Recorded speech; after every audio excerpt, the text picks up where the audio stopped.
Start.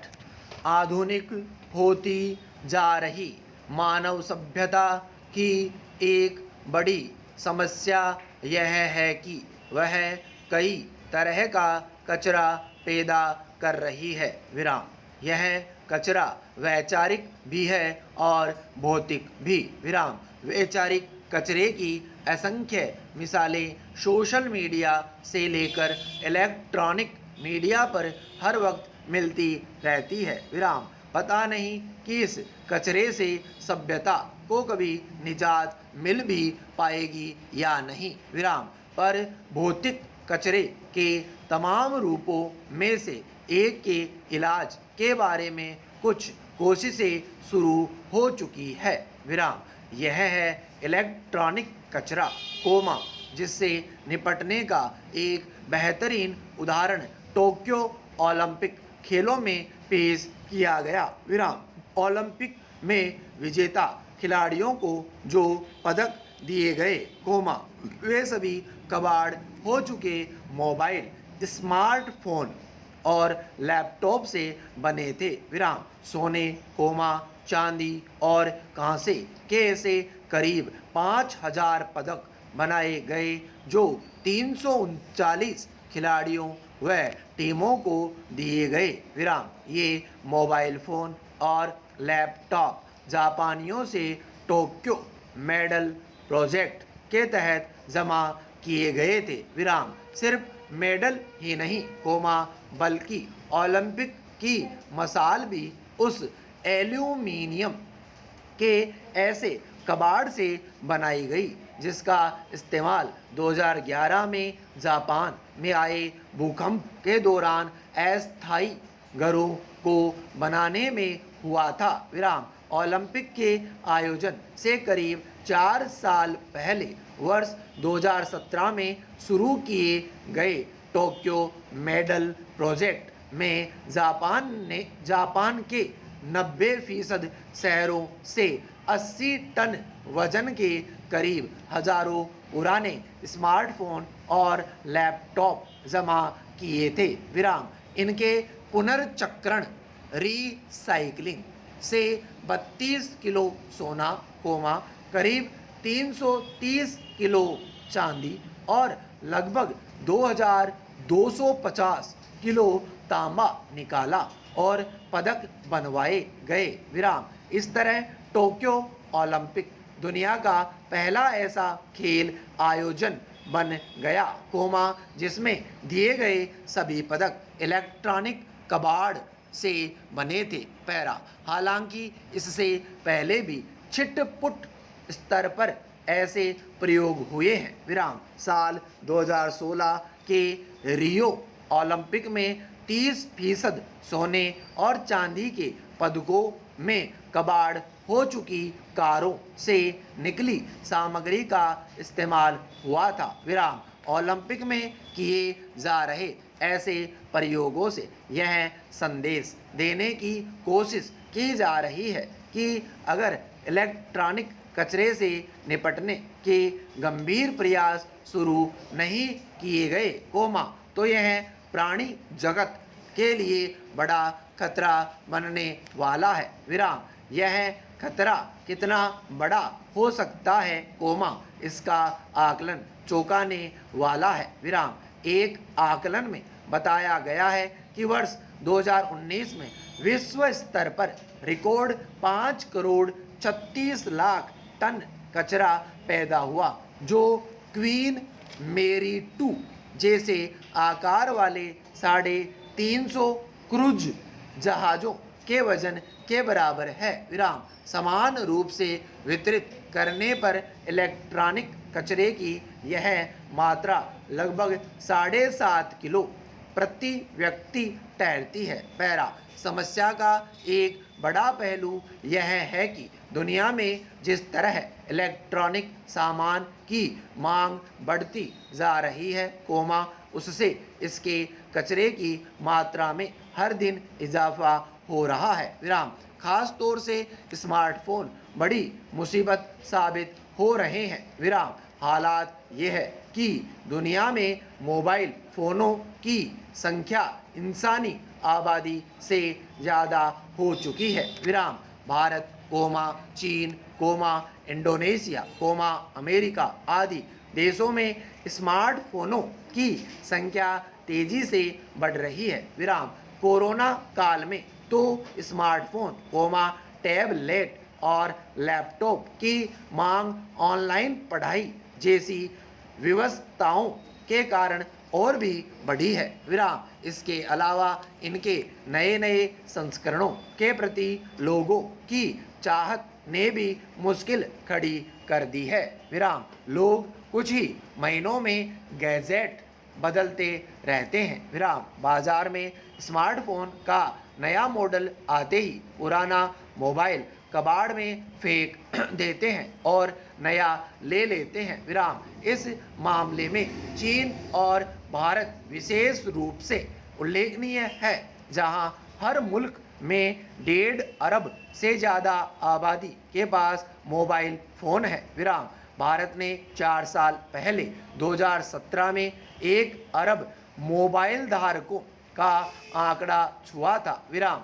जबकि चीन यह आंकड़ा वर्ष 2012 में ही पार कर चुका है। विराम। आंकड़ों के मुताबिक अभी दुनिया में सिर्फ चीन और भारत ऐसे देश हैं, जहां मोबाइल धारकों की संख्या 1.5 अरब के पार है। विराम। दावा किया जाता है कि इन दो देशों की बदौलत यह दुनिया 8 अरब मोबाइल धारकों का मोहल्ला बन चुकी है। विराम। इंटरनेशनल टेलीकम्युनिकेशंस यूनियन ITU का कहना है कि भारत, चीन, रूस, ब्राज़ील सहित करीब 10 देश ऐसे हैं जहां मानव आबादी के मुकाबले मोबाइल फ़ोनों की संख्या ज़्यादा है। पैरा। इसमें कोई शक नहीं कि मोबाइल और लैपटॉप जैसे इलेक्ट्रॉनिक उपकरण संचार और कामकाज की मौजूदा ज़रूरतों के लिहाज से एक ज़रूरी साधन बन गए हैं। विराम। इनके बिना आज की दुनिया का काम नहीं चलता। विराम। कोरोना काल में यह बात और भी मुखरता से स्पष्ट हुई है। विराम। इन उपकरणों की बदौलत ढेर सारे काम और मनोरंजन के प्रबंध घर बैठे हो जा रहे हैं। विराम। लेकिन तरक्की और सुविधा के ये प्रबंध हमें इतिहास के एक ऐसे अनजाने मोड़ पर ले आए हैं जहां हमें यह नहीं मालूम कि आगे कितना खतरा है। विराम। हालांकि इस बारे में थोड़े बहुत आकलन अनुमान अवश्य है जिनसे समस्या का आभास होता है। विराम। जैसे 8 साल पहले 2013 में institute of technical education and research ITER द्वारा management and handling of e waste विषय पर आयोजित सेमिनार में पर्यावरण एवं वन मंत्रालय के विज्ञानियों ने एक आकलन करके बताया था कि भारत हर साल 8 लाख टन इलेक्ट्रॉनिक कचरा पैदा कर रहा है। विराम। इस कचरे में देश के 65 शहरों का योगदान है, पर सबसे ज़्यादा कबाड़ देश की वाणिज्यिक राजधानी मुंबई में पैदा हो रहा है। विराम। दुनिया के कुछ दूसरे शहरों की तुलना में भारतीय शहर थोड़ा पीछे हो सकते हैं, लेकिन यह कोई संतोष की बात नहीं है। विराम। पैरा। असली दिक्कत ऐसे कबाड़ से होने वाले पर्यावरणीय और मानवीय नुकसान की है। विराम। चाहे मोबाइल फ़ोन हो, लैपटॉप या अन्य इलेक्ट्रॉनिक उपकरण व उनकी बैटरियां आदि, इन सभी में इस्तेमाल होने वाले धात्विक, प्लास्टिक और विकिरण पैदा करने वाले कल पुर्जे सैकड़ों साल तक जमीन में स्वाभाविक रूप से घुलकर नष्ट नहीं होते। विराम। अंदाजा सिर्फ इससे लगा ले कि एक मोबाइल फ़ोन की बैटरी ही 6 लाख लीटर पानी दूषित कर सकती है। नेक्स्ट।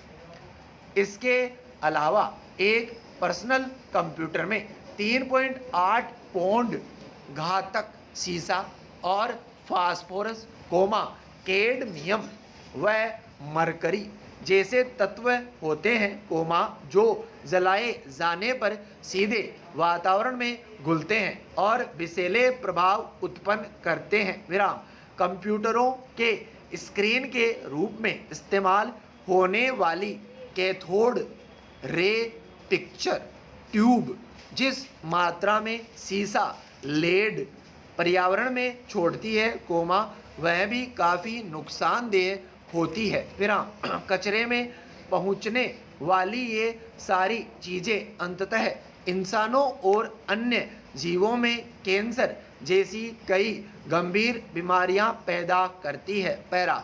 देश के कई इलाकों में विदेशों से ई कचरा मंगाकर उनसे उपयोगी चीज़ें निकालने का कारोबार भी बड़े पैमाने पर हो रहा है। विराम। यह हमारे लिए भविष्य का कम बड़ा संकट नहीं है। विराम। पुराने लैपटॉप, डेस्कटॉप, मोबाइल फोन, बैटरियां, कंडेंसर और सीडी व फैक्स मशीनों को रसायनों में डुबोकर उनसे थोड़ी बहुत मात्रा में सोना, चांदी, प्लेटिनम आदि धातुओं को निकालने की कोशिश हमारे पानी और ज़मीनों को प्रदूषित कर रही है। विराम। यह कोशिश परोक्ष रूप से जानलेवा ही साबित होती है। विराम। विकसित देशों में तो अब यह समझ बन गई है कि वे किसी भी तरह का प्रदूषण अपने यहाँ पैदा नहीं होने देंगे। विराम।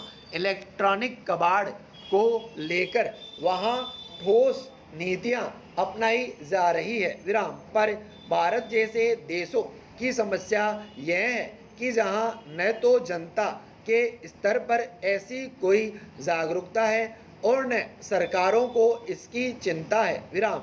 तकनीक के गुलाम होने के साथ साथ हम पर्यावरण और सेहत की बलि लेने वाले इलेक्ट्रॉनिक कचरे की तरफ अगर आज निगाह नहीं डालेंगे तो भविष्य में आने वाली मुसीबतों से पार पाना आसान नहीं होगा।